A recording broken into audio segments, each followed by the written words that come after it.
Well, it's that time of year again where we have a new year. I live it, and I say, well, it was exactly the same as the last year. I'm just a bit older now. No, but seriously, I hope all of you had a good Christmas and hope all of you had a good New Year, a good start to the new year. Mine was interesting, and that's what I'm here to talk about today. Now, previously, throughout my years, throughout my New Year celebration, I'd always spend it with family. This was the first time I'd be spending it with like my friends and going on a proper night out. So, what better place to celebrate New Year's with friends for the first time than clubbing in Brighton while consuming gallons of alcohol, all the while doing some hardcore dancing? Before I continue, I want to say yes, I know the gameplay is Roblox. Listen, I'm not a gamer. I know nothing about gaming. All I know is that this game was free, and I saw this Survive the Killer, I think it was called, and I was like, yes, I'm going to play this game. Now, this story starts off in a small little town called Worthing in Sussex. It's a seaside town called Worthing in Sussex. And the reason why it starts there is because most of my friends live there. I don't. I have barely any connections with it whatsoever. It's just my friends live there, and I'm not at university. I am there pretty much. So yeah, we begin the day by just going on a hike in the South Downs National Park. You know, just blazing or whatever. Just doing that. Pretty much going on hikes. Nothing too out of the ordinary. Actually, no, wait, I'll skip to the good bit. So, realistically, the story begins at about 8 in the afternoon. We were in a Weatherspoons in Worthing. Me and all my friends were there at Worthing, Weatherspoons, and we were getting drinks. We were getting a lot of drinks. I was getting a lot of pints. I just drink pints. I don't really bother with spirits. I'll say why I don't drink spirits in a future episode, but for now, I was just drinking beers. And because I'm a broke uni student, I could only afford Worthingtons. Now listen, I know if you live in the UK and you've had a Worthingtons, I know they're not the greatest pint in the world, but listen, I like them, they do the job, and they're literally only £2, so you can't go wrong with the Worthingtons. So we have quite a few. I think we have about 4 pints in that Weatherspoons. And then we're like, right, we didn't really feel much. We didn't really feel drunk or tipsy in any way, shape, or form. We're quite heavyweights. I mean, I'm a uni student, so I have a very high tolerance, we'll put it that way. University is brilliant, though. Side note, it's just, I get paid to drink. It's my perfect job. So yeah, anyway, man, we go to the train station in Worthing, and we get on a train to get to Brighton. Now, before we hop on the train, we go to a corner shop to get some beers, and there were canned beers because we're going to do some shotguns on the train as well. And listen, I understand public drinking really bad, whatever. Look, if you know anything about Southern Service trains, you'd know they are constantly late, so we had to do something in that time. We needed something to pass the time. I'm surprised at this point the train announcements are mind the gap between reality and the timetable at this point. So we sit there preparing to do these shotguns. They're not very many. We're about four, maybe. I think about four cans of alcohol. And well, I had beer. Everyone else had ciders because they're weird. But listen, if you don't know what a shotgun is, basically, if you don't know what a shotgun is, it's you poke a hole at the bottom of the can, upside down, right? And then you put your lips to the hole. You turn the can the right way up. You open the top of the can normally, and you drink really fast. That's why it's called a shotgun. You got to do it really quickly, and it gets you really, really drunk very, very quickly as well. It's almost like a get drink quickly glitch. Would not recommend doing it in public. They are quite messy. They're quite difficult to get right as well. Yeah, no. A shotgun, that's the thing you kind of do if you're experienced, which I'm not. I spilt mine everywhere. Just do a shoey, they're even better. Right, so on this train, it's chaos, it's carnage. We have a whole coach to ourselves, thank God, because if anyone else was there, we'd have ruined their 2026. Mate, it was bad. We had we were playing music really loud on a speaker, we were screaming, just having fun. I'm surprised the guard didn't come and like tell us off or anything. We were pretty much having a disco in the coach. It's amazing. Towards the end of the trip, it becomes a fight to who can use the toilets the fastest. Because after those shotguns gone straight to the bladder, mate, if you know anything about shotguns, it goes right through you. Right, so when we finally arrive at Brighton, it's about 8:30, 9:15, something like that, and we're at a 4 out of 10 drunk at the moment. Those who drank, obviously. Those who decided to blaze instead, they were just being stoned, I guess. Right, so we stumbled into Brighton. So immediately we hit the Weatherspoons. The first one we see, pretty much, just coming out of the train station. And when I tell you, this place was so packed, it was outrageous. You couldn't move at all. It was one of them ones. It's like, Brev, come on, half of you are just loitering. Like, I want to get drunk. Come on, bartender. So yeah, it was one of them ones. You just had to kind of just wait it out, I guess.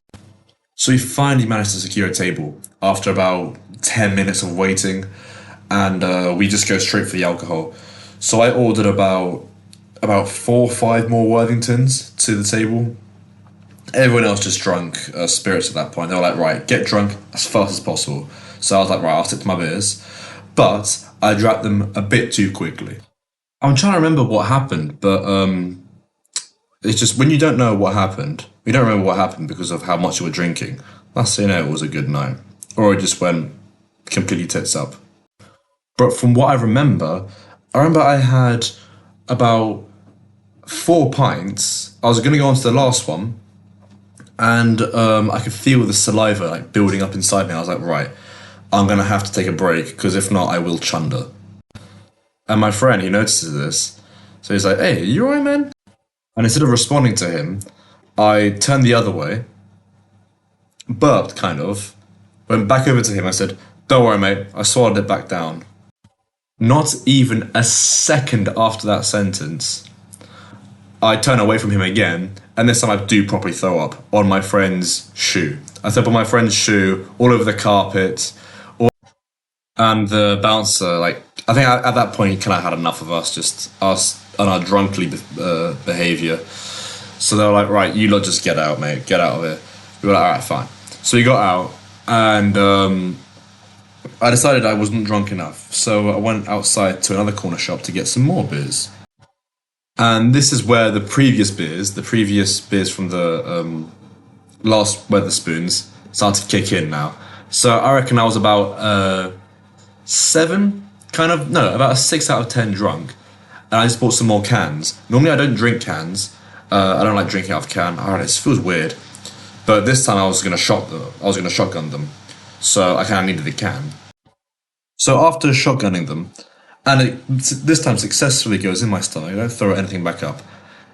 It goes from about a 6 out of 10 drunk to about an 8 out of 10. I can't barely walk in a straight line. Like a 10 out of 10 is already passed out. Okay, but I could barely walk in a straight line, slurring all of my words. Through the streets of Brighton at about, I think it was about 10:30 at this point. Only one of my mates, who wasn't drinking, he was high instead, bless him. He had to look after all of us. I was the worst one by far, but my other mates, they were a bit better than me. But they were looking after me quite a bit. So yeah, shout out to them. So we go to the first nightclub. It's called Chalk, near the seafront. And our first friend, he goes in, the bouncer's like, oh, look at the state of him. The second one of our friends, comes in, the bouncer's like, God, look at him. And the third friend, walks in. Bouncer's like, right, no, that's it. You lot can't come in this state. And then I show up, and Bouncer's like, no, that's the end. You lot cannot come into this club. So we end up just getting food.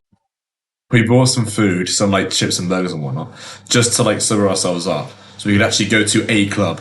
We were already banned from Chalk. Like, there was no point trying again. I was like, right, let's me and the boys not get arrested tonight in Brighton on New Year's. So let's go to a club quickly. So if we can all collectively try to sober up, or at least act sober enough to get into a club we'll go to one. So we went to a drum and bass club called Volks. But that was easy, a lot easier said than done. Going into Volks because my friend said it would be a good idea to buy a bottle of vodka, just a small bottle of vodka, and we're like, mate, we're too drunk as it is. Why did you buy that? And he goes, oh, do you know, just because to drink it. I was like, right, you're not gonna be let in. He goes, just watch me. So long story short, this guy, my mate, he's sipping on this vodka, and long story short, he gets more and more incapacitated. We're like, oh mate, how you doing? Are you okay? You okay? And he's like, he goes from making human noises, aka words, to animal noises that you'd hear on a farm. Like, I swear, he went from rhino to elephant at one point, and he eventually passes out in a bush. Just fully Looney Tunes style. His head just slinks away from his body, and his body follows his head into a bush. And we just could not stop laughing. We were just that whole street heard us screaming in laughter. Just absolute peak degeneracy right there. So at that point we were like, mate, let's just call it a night. We didn't reach it to 12 o'clock. I think we just about managed to maybe pass 11. We decided, right, the last train is soon. Let's not spend a lot of money on a taxi. Let's not go to a club when we're too drunk to go to a club. Let's just call it an early night, boys. So we were there, pretty much. We got him out. We were like, right, come on, mate. Let's not sleep in your own sick tonight. Let's go home. We're there, just carrying this kid through Brighton onto the train. And at that point, we were just heads down. We were like, right, we failed. We failed the mission, pretty much. Right, how did it come to this? So first leg of the journey, we were like, right, we were so disappointed in ourselves. The second leg of the journey, we're like, put the music back on. So we put the music back on and just had a mini rave in the train instead. And my mate, the one who pretty much passed out in the bush, in his own sick, says to us, in the midst of all of this, he goes, guys, on a real, you want to have some vodka? And he just pours out the vodka. I'm like, oh my god. Right, no, we're just going to get rid of this. So we just binned it, and that was it. But other than that, we got off the train, ended up taking him back to his house. We all spent the night in his house. And that was really it. We ordered some food the next day. I think we ordered like a Subway or something the next day. And I did good, thank God, because I really needed that. I had such a bad hangover. So what can I say? Not the best entrance into the new year, but it was one to remember. So kids, don't drink. Unless you do it the right way. I mean, unless you want to be throwing up your pancreas and waking up with a massive hangover the next day. Right, but on a real, yeah, all of you have a good 2026. So yeah, just like and subscribe this, please. All right, see you in a bit. Bye.